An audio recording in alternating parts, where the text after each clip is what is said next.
This is Starry Sky, the largest sponge park in Shanghai.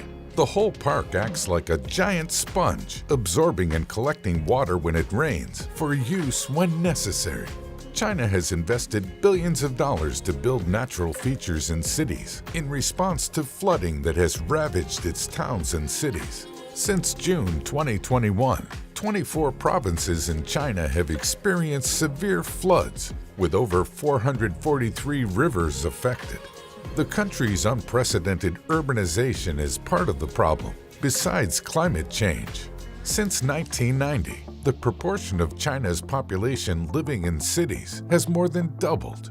896 million people live in cities, and the expansion of roads, subways, railways, and paved areas means there are fewer places where rain can safely be absorbed, disrupting the natural hydrological cycle. This puts huge pressure on land use and water supplies.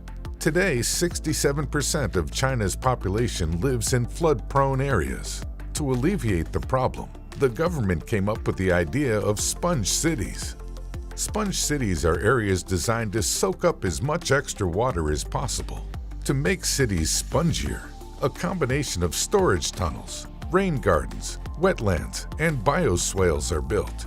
They not only aid drainage to prevent flooding, but also to serve as a source of water that can be reused during times of drought.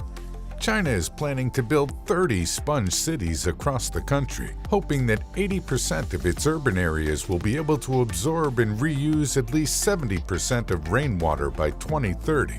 Lingang, a planned sponge park in Shanghai's Pudong district, is the largest sponge city project in the country.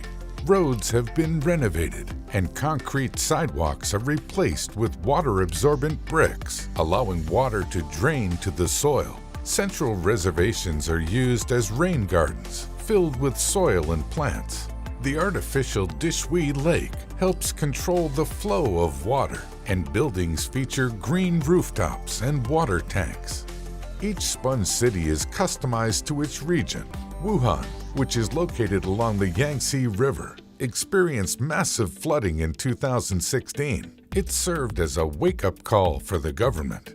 As part of the Sponge City project, Wuhan integrated the concept into the design of the city as a whole. For example, Xinyu Z Park, which winds through Wuhan, has been transformed from a dirty drainage ditch to a beautiful green space, filled with rain gardens, permeable pavements, and storage ponds for stormwater that will then be reused throughout the city. Chongqing, one of the first sponge cities, has a smart stormwater control system.